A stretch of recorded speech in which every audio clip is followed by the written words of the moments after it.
sonamji, drola benjir samji drukarsho. Samji chudan sochi chognam la, chanju parda dagni chabzachi. Dagi jinsoji be sonamji, drola benjir samji drukarsho. Samji chudan sochi chognam la, chanju parda dagni chabzachi. Dagi jinsoji be sonamji, drola benjir samji drukarsho.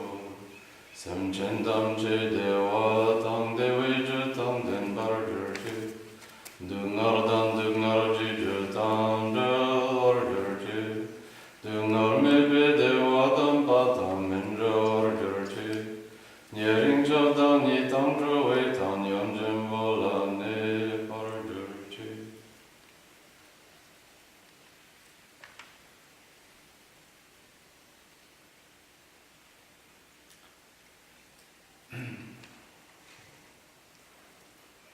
So we're already at the last day of my evening sharing with you. A good example of what we were talking about the other day, the transitional nature of experience and phenomena, nothing ever holding still.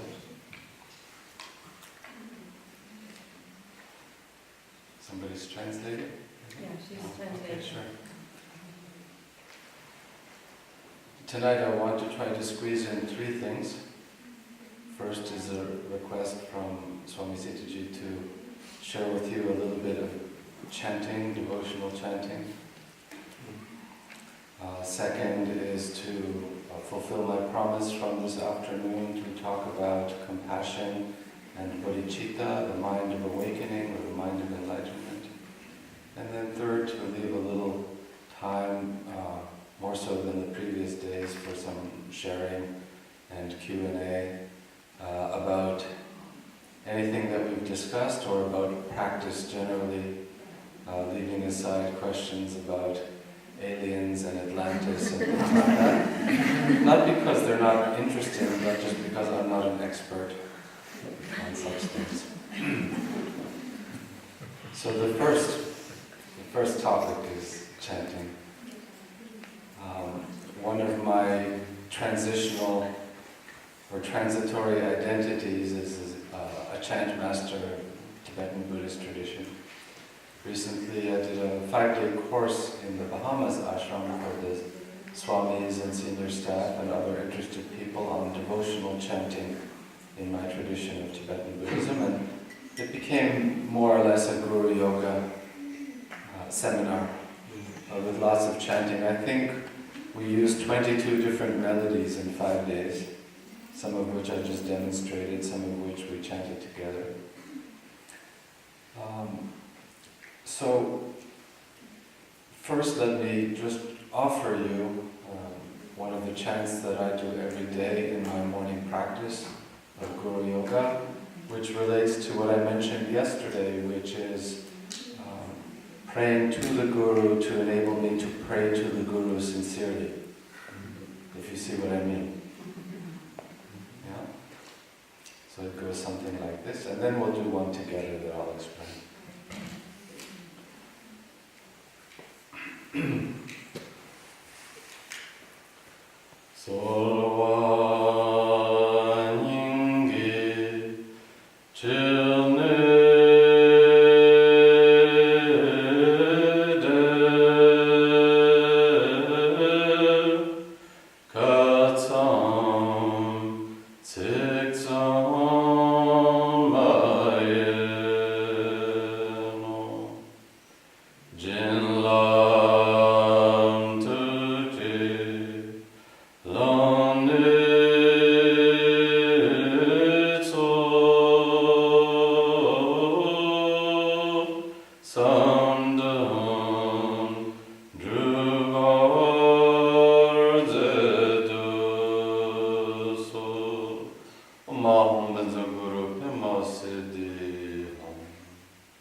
Then I would do some Guru mantra with that.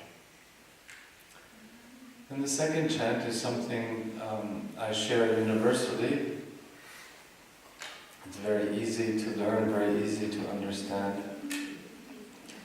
And this is a calling out to the Guru or supplication that simply says, Lama, you know from yesterday, Lama is Guru. Lama Cheno. Lama Cheno. Chen means to know, and know at the end, the Chen know. Was that clear? To know, K-N-O-W.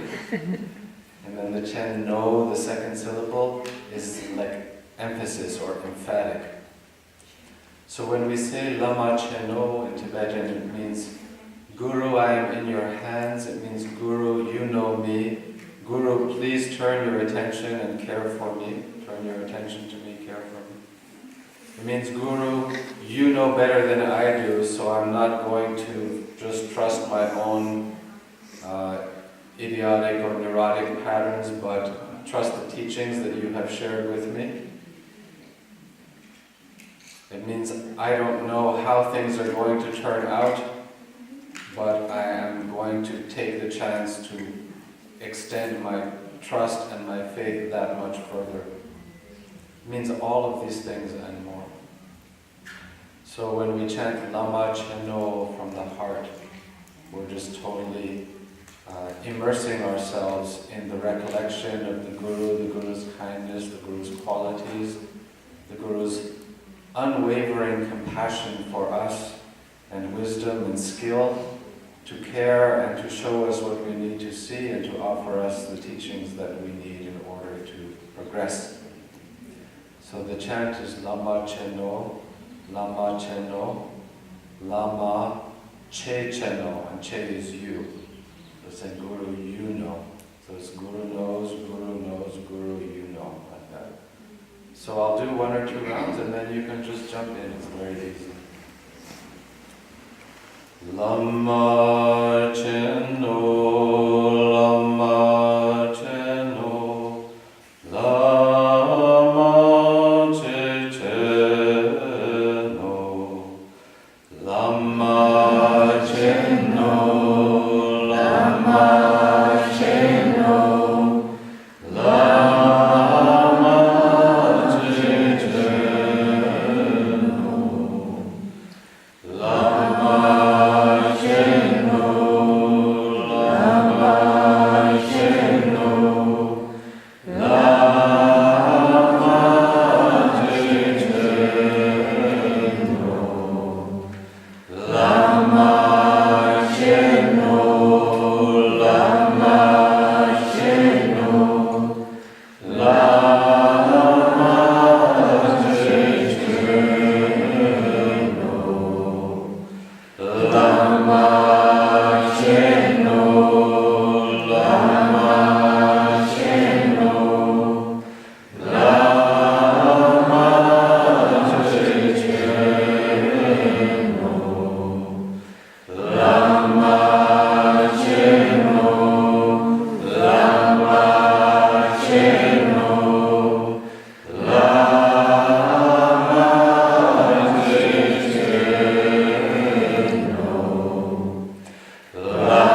Chanting is a very big part of my practice.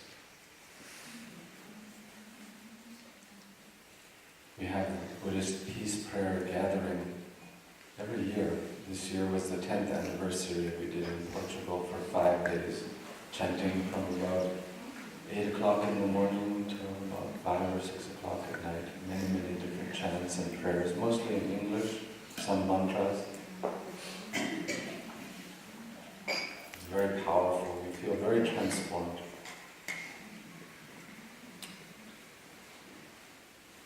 So that was part one.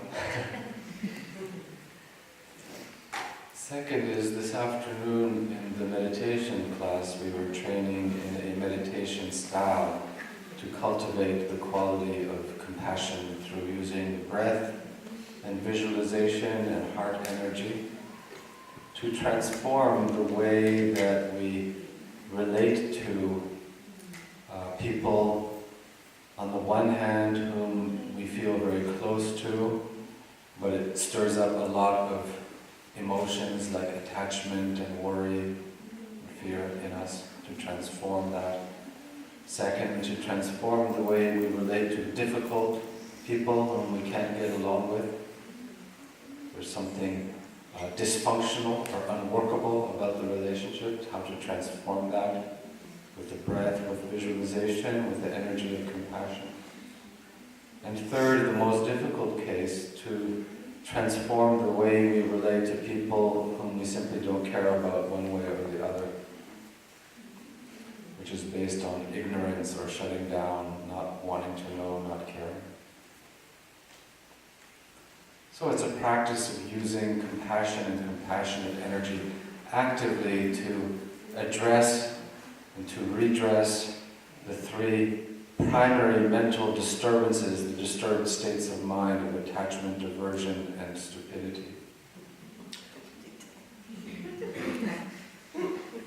What? Am I allowed to say stupidity? You can call it by other names that are more polite. So I said I would like to talk more this evening about compassion and the mind of enlightenment we call bodhicitta. Bodhi is awakening, citta is mind. So I think the place to start is to go back to the story I told last night about the Indian master Asanga finally having his vision of the Buddha Maitreya, because finally he had evoked in his heart genuine, uncontrived compassion relating to that dog he saw on the road. Right? That finally opened the doorway to have pure vision and pure experience of the Buddha, which really means his own Buddha nature. Subsequently, the next part of the story is the Buddha Maitreya took Asanga to the pure realm of his natural abode, his natural place, and gave him 5 great treasure teachings of Dharma. And they came to be known as the 5 treasures of the Buddha Maitreya, and they're still taught, studied to this day, more than 1,500 years later. And the main theme of all of these 5 texts that the Buddha Maitreya gave to Asanga and taught him extensively is that all beings are naturally endowed with what we call Buddha nature.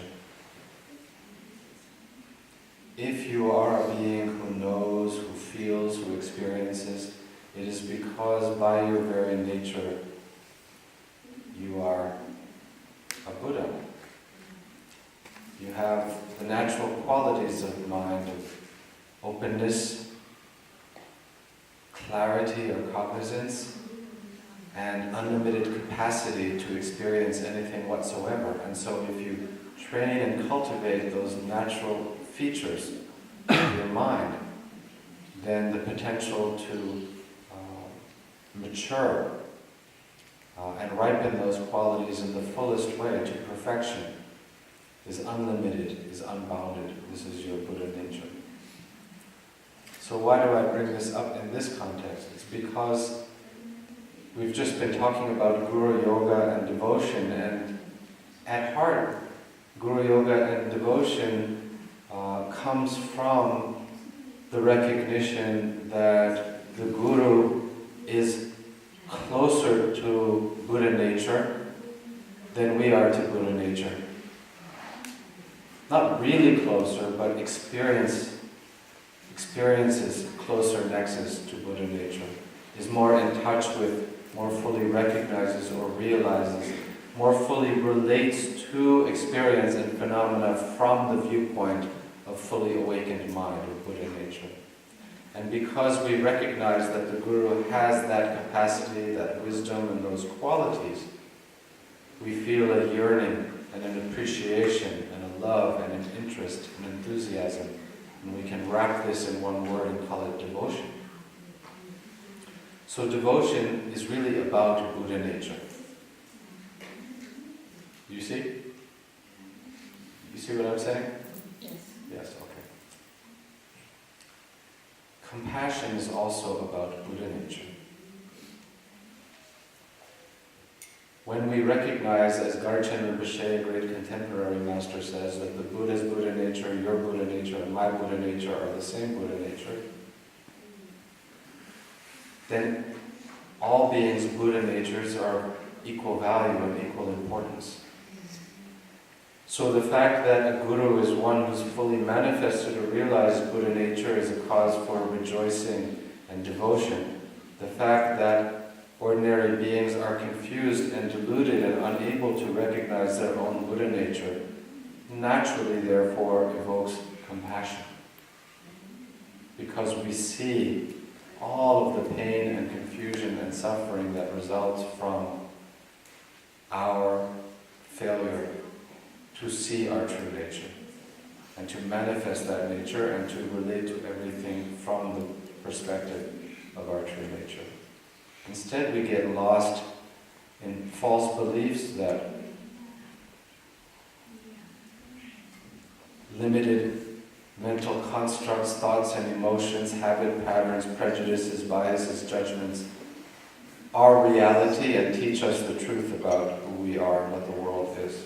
And when we have this false kind of identification or misidentification that reduces the whole universe, all of space, down to the size of our own little pinhole ego perspective, the result is claustrophobic paranoia and suffering.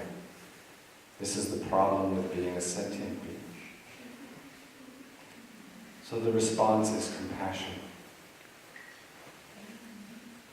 And the final word from this afternoon was that no matter what people throw at you, no matter how distorted, disturbing, confused it might appear to be, if you simply step back in your mind and recognize that everything that people do is an expression of their wish to be happy and their wish to avoid suffering and their confusion and uncertainty about exactly how to do that, their lack of clear understanding about what the causes of happiness really are and the causes of suffering really are, and therefore getting it upside down.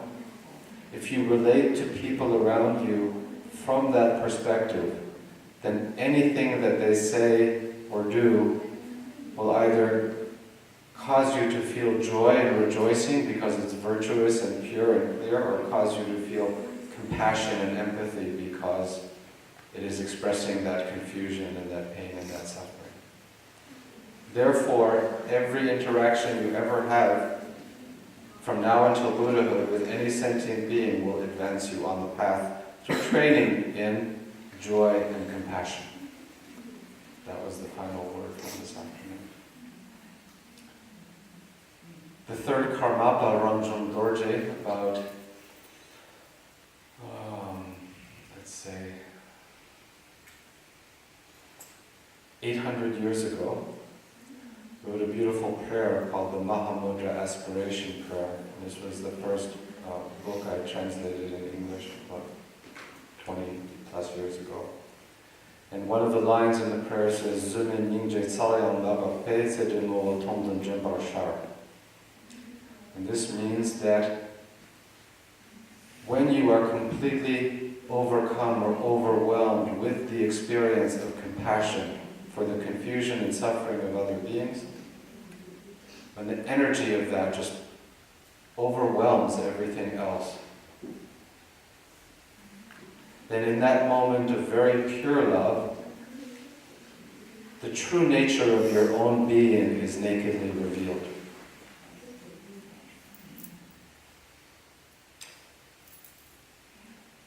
That's why we don't just practice meditation as sitting on a cushion and being quiet and going to a happy place and just staying calm and neutral. Because we are trying to dig down to the very core of our being and feel these profound qualities that are closely associated with our true nature, to connect with them, to cultivate them, to make them stronger and more powerful. And when we do that, we become more and more attuned to and closer to our truest nature. So we must actively practice forms of meditation that cultivate devotion, love, loving kindness, and compassion.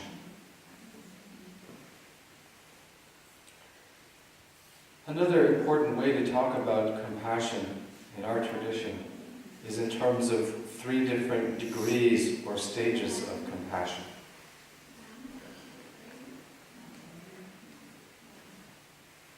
The most basic level of compassion is the one that we commonly think of, which is trying to do something about suffering. To see suffering and to respond to it, to care, to engage, to try to relieve suffering, yes? Compassion. We call this compassion with the result or fruition as its reference point, or compassion with sentient beings as its reference point. And this means that the karma, the causes and conditions have already come forth, they have already produced the result in the experience of other beings, which is manifest or ripened suffering. It's already happened. So the best we can do once it's already happened is try to relieve it, or to remove it if we can.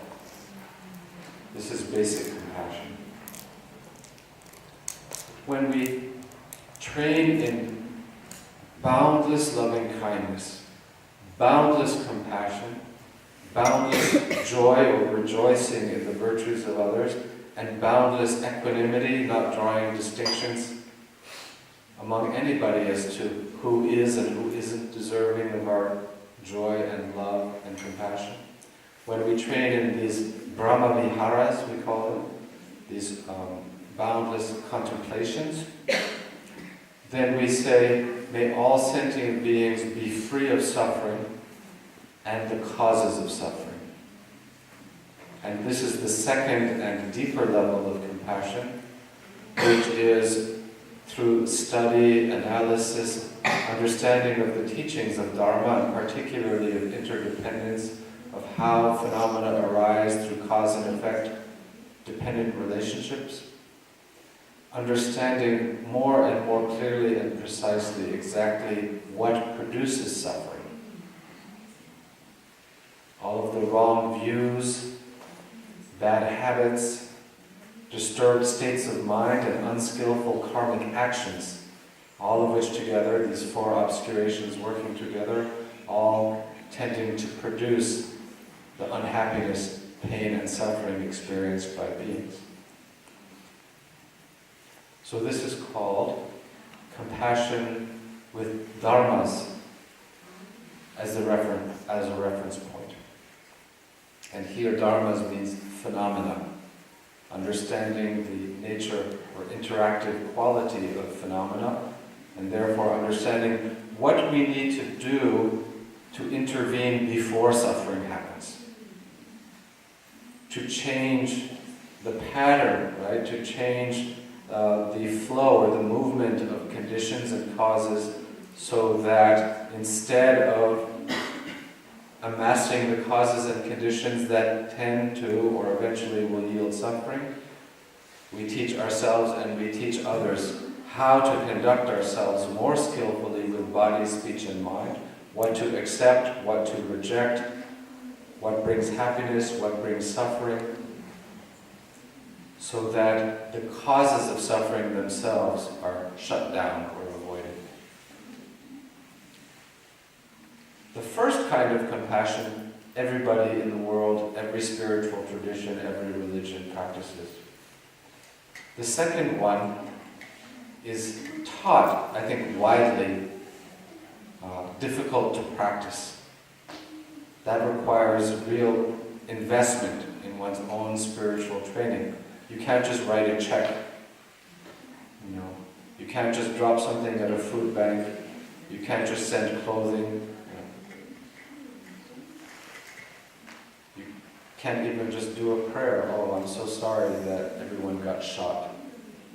It's so sad. I wish it never happened again. It's not enough. You have to go beyond that to the domain of skillful action to see what can be done differently to produce a different and better result. This is also compassion. It's a deeper compassion, a more skillful, more intelligent compassion. But both are extremely valuable. The third type of compassion is called compassion without a reference point.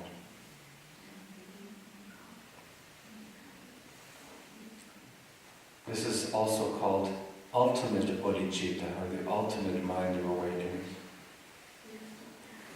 And what this means is that only when you fully understand in your own experience, not just as an idea, not just as a sense or intuition, but from your own deep and confident practice, you understand the reference point of non-duality, or the lack of reference point we call non-duality.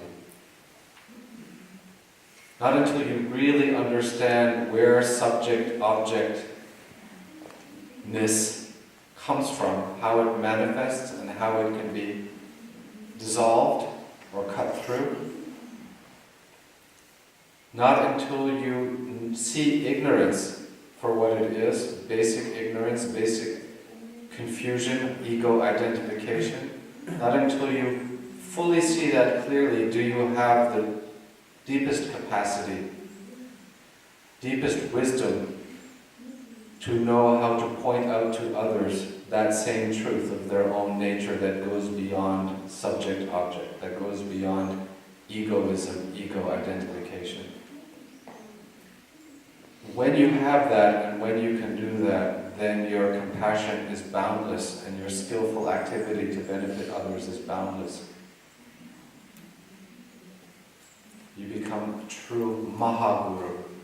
One of the prayers of Guru Yoga I recite in the morning with that melody you heard, it says Mahaguru. This means Mahaguru, great Guru. Great Guru is the one who shows the truth that puts a permanent end to suffering. Not just adjusting causes and conditions, but permanently cutting suffering and confusion at the very root, opening the doorways to liberation and to enlightenment. This is the deepest level of compassion. So sometimes people say, what are you Buddhists doing about the problems in the world? This is a common misconception. We don't see you at the food banks, we don't see you at the rallies, we don't see you writing to your Congress people to fix this or to pass that bill or things like that. Though some people do. More and more, actually. And the answer is, it has to be somebody's job to become enlightened and practice that ultimate level of compassion to free all of us. And if it's not our job, then who's going to do it?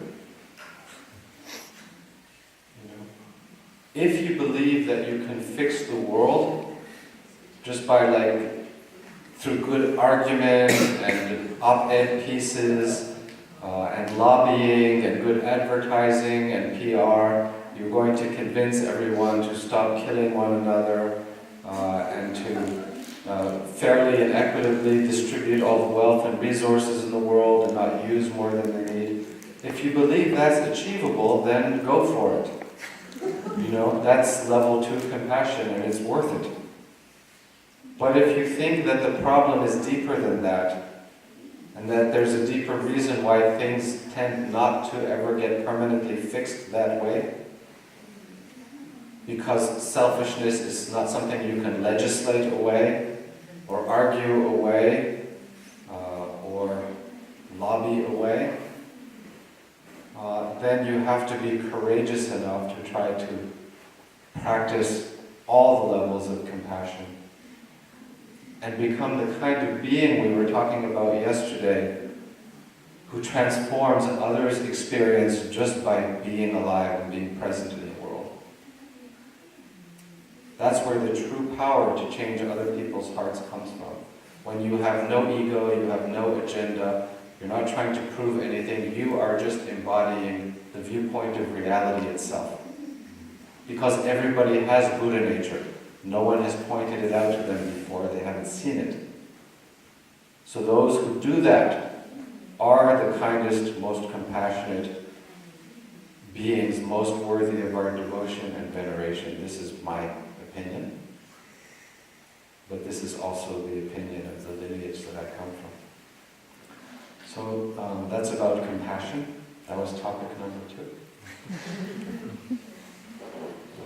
And we have 20 minutes now for questions and discussion on anything we've covered in the last few days. I hope that made sense to you. Yeah. So in Buddhism, there is no concept of the existence of a soul or Atman. So then what reincarnates and what gets enlightened? Thinking. Thinking? Thinking is what incarnates. Awareness beyond thinking is what is enlightened. But that's part of the mind, right? No. No? No. The mind is, well, it depends what you mean by mind. Okay.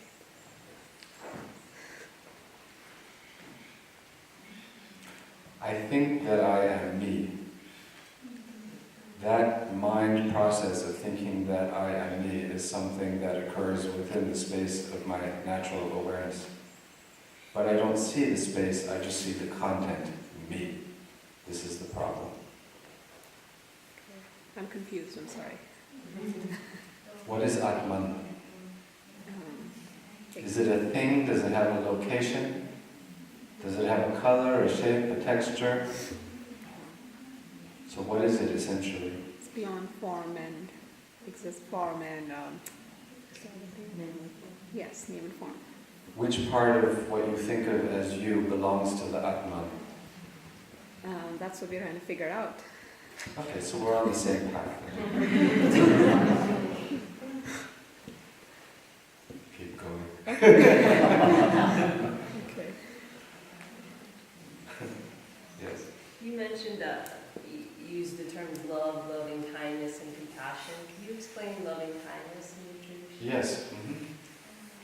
I said that the second order compassion is wishing all beings impartially to be free of suffering and the causes of suffering. Then in the same way we define boundless loving kindness as wishing all beings to experience happiness and the causes of happiness. So there's no trace of self-interest there. Okay? You're not looking for recognition or reward, you just love others to be happy for the right reasons.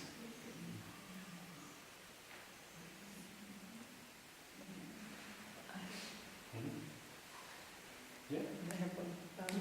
Just a point of clarification on when you use the term skillfully, Yes. exactly what a more In which sentence? skillful action. You've used it 2 or 3 times. Yeah, at least. No, I Okay. can't. I Or should I? So, rewind.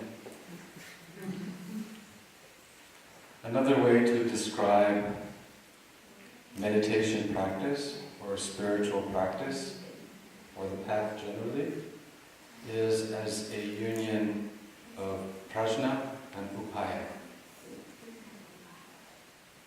Prajna is knowing things just as they are, free of confusion, like intelligence, accuracy of perception and understanding. And upaya means skillful application, using effective methods. So when we learn how to rest the mind free of distraction and be able to focus completely wherever we choose to, that is the upaya, or the skillful method. What we see clearly, because we have learned how to place our minds in that state, the insights that we have, the knowledge that comes to us, is the prajna. That would be one example. So almost all spiritual practices that we do are practices of upaya. And the result or fruition or maturation that comes from them is the wisdom, is the prajna. It's one kind of framework for describing the path. Thank you for coming to speak.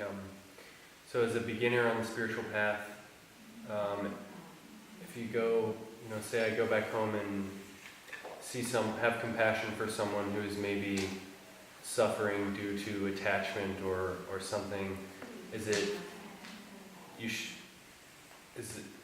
I'll tell the story from this afternoon again. I think it's going to answer your question, even though you haven't finished asking it yet. So maybe I've heard it before.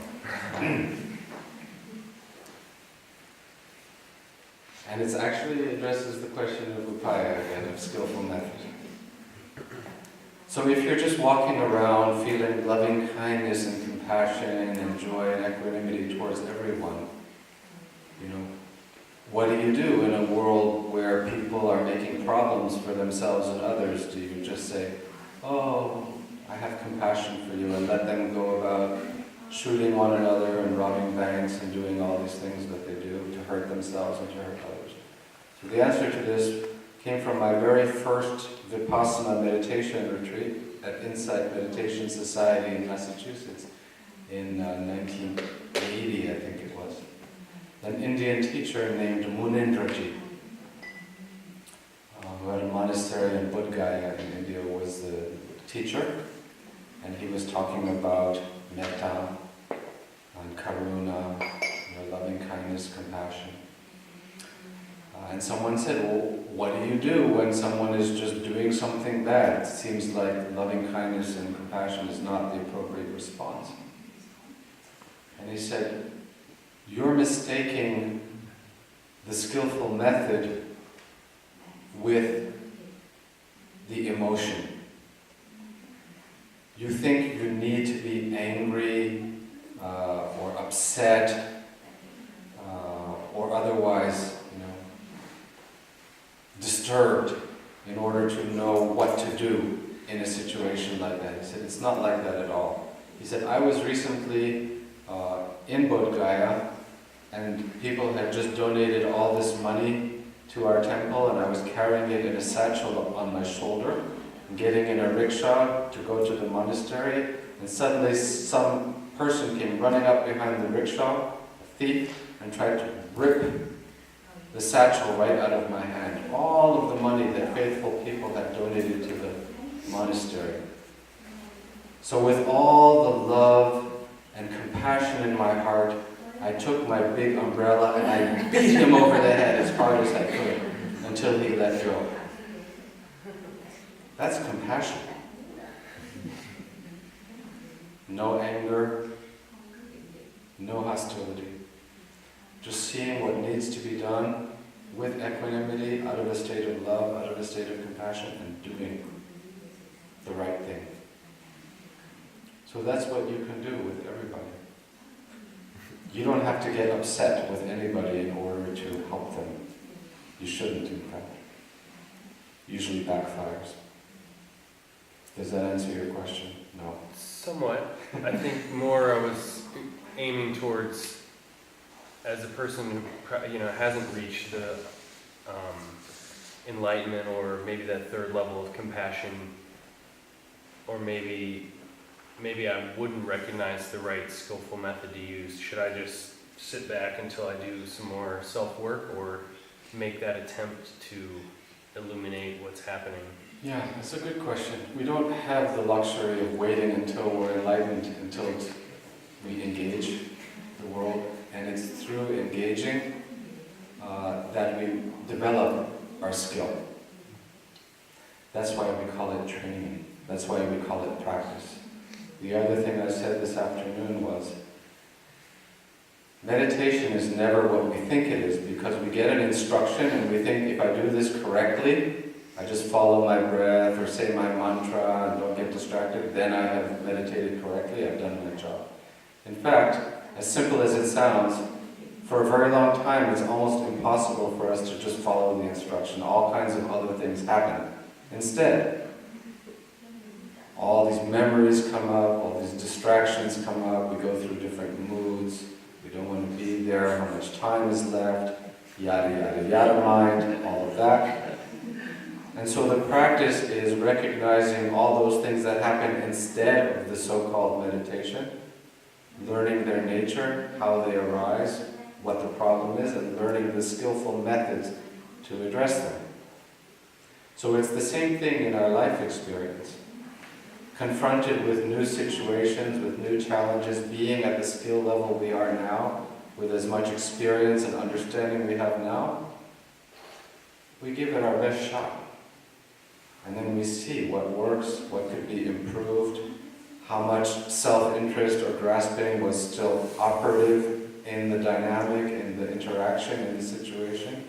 And then we go back and practice more, and it's a dynamic, and it's interactive, right? It goes back and forth. So it's the reason we do all the things that we do as practitioners, to develop our skill, to develop our compassion, to develop our wisdom. So you're always in the right place to practice whatever you need to practice. You don't have to be somebody else at some other stage of the path in order to train. Does that answer your question? Yes. Thank you. Today in the Saturn Intensive, we've spoken about the difficulty of attaining samadhi as a householder. And I was wondering if you had any insight on all the attachments and therefore suffering that come with householder life and family. The attachments don't come from this life or that life, they come from you. So one way or another, whether you're a renunciate or a householder, ordained, not ordained, in a cave or in an office, your job is always to see what is happening in your own mind, to understand it, and to improve your skill level. The attachments don't come from the people and circumstances around you. The great Indian Mahasira Tilopa said to his heart disciple Naropa, who was the original founder of what is now called the Kagyu lineage of Tibetan Buddhism. He said, "It is not appearances that bind you, Naropa, it is your own craving for them." That's what you need to learn, whether you are sitting here or sitting with your family at a dinner table.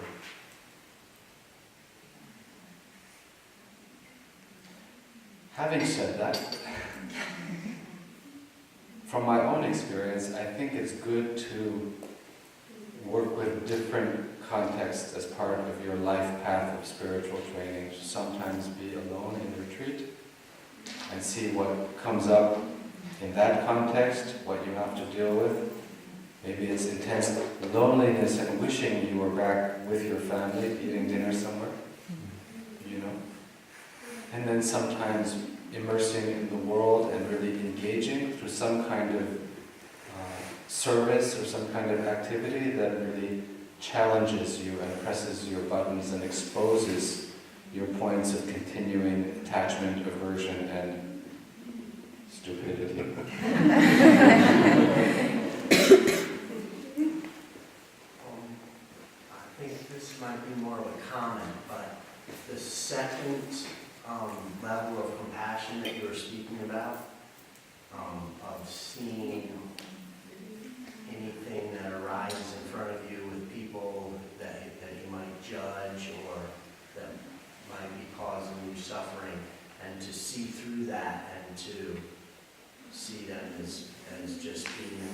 yourself, that practice somehow came into my life years ago, and it's been my strongest practice I've ever had, and I still use it to this day, and it basically keeps me in a state of continual practice, because there's always something coming towards me that I want to have rejection towards, and then by having compassion towards that, it's really helped transform. So when do people still make you angry?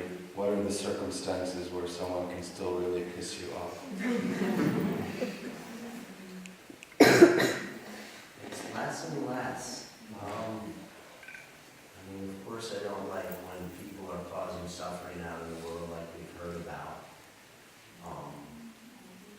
But for instance, I don't know of the exact interest in instance, because How about if you're in a hurry to go somewhere and you're coming to an intersection and there's a car moseying along in front of you at 5 miles an hour, and just as the light turns yellow, they go through and just like the red light. How do you feel in that moment? that's good practice too. I've actually sat in traffic and blessed everybody in traffic. Because that was the best I could do to deal with the tension inside. So anyways, I'm just trying to say that it's been a very strong practice for me, and I appreciate you. Maybe one more?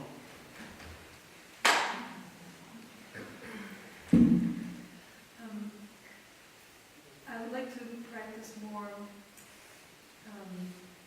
awareness of daily life, and I've noticed in the last few days, trying to do open eye meditation, that whenever something moves, my mind goes there.